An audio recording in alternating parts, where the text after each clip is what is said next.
আল্লাহ পাক বলেন ইম্মা ইয়াবলুগান্না ইনদাকাল কিবার, ও বান্দা দুনিয়ার মানুষেরা শোনো শোনো, যদি তোমাদের মাঝে তোমাদের মা থাকে অথবা বাবা থাকে, সুবহানাল্লাহ বলেন, অথবা দুইজনের একজন আছে একজন মারা গেছে, অথবা বাবা আছে কিংবা মা আছে, দুইজনের একজন যদি তোমাদের মাঝে থাকে, তাহলে মনে রেখো তোমরা তাদের সাথে ihsan করো, তাদের সঙ্গে সদা সর্বদা ভালো ব্যবহার করো, তাদের সঙ্গে বিনয় নিয়ে কথা বলো, তাদেরকে শ্রদ্ধা করো, সম্মান করো।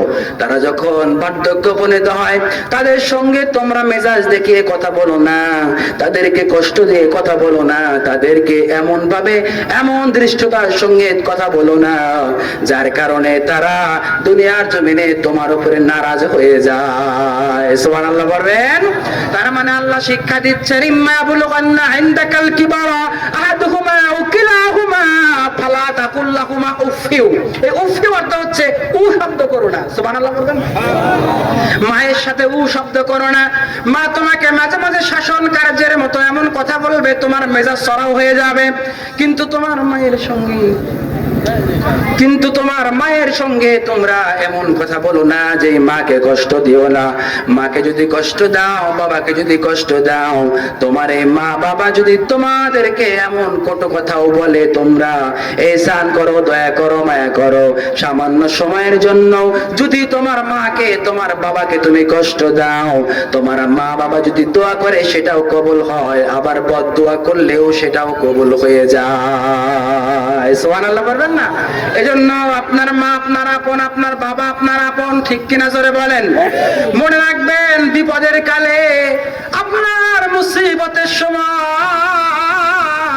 এলাকার মানুষ আপনাকে সাপোর্ট দেবে, কিন্তু মুসিবতের সময় দেখবেন সাথে কেউ নাই। আপনি বিপদে পড়েছেন, সুসময়ে অনেকেই বন্ধু বটে হয়, অসময়ে হায় হায় কেহ কারণ হয়। আপনি আজকে হাঁটাইলে আপনার অনেক মানুষ আপনার আপন, আপনি এখন বিপদে পড়েন, আপনার বিপদের মধ্যে আপনাকে হেল্প করার মতো আশেপাশে কাউরে পাবেন না। কথাটা মনে রাখেন, কাজে লাগবে। আবার আপনি যখন কোটি টাকার মালিক হবেন, চায়ের দোকানে চায়ের অর্ডার করবেন, আমি এত টাকার অর্ডার করলাম, দেখবেন সবাই আপনার পাগল। কিন্তু আপনার বিপদে পড়েছেন, মুসিবতে পড়েছেন, আপনার সাথে চলার মতো কাউকে পাবেন না। শেষ পর্যন্ত আপনার বংশ এগিয়ে আসবে।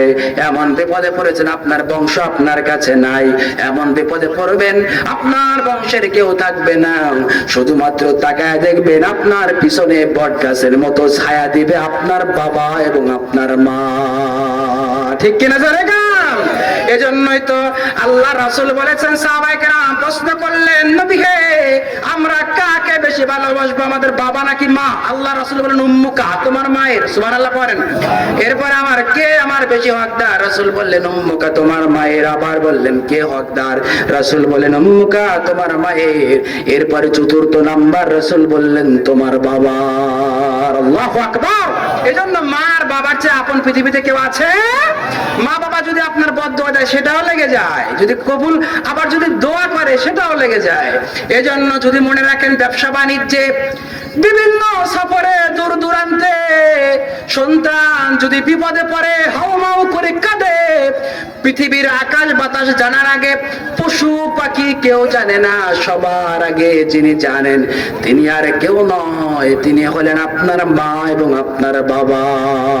সুবহানাল্লাহ বলবেন না? এজন্য সদা সর্বদা সব সময়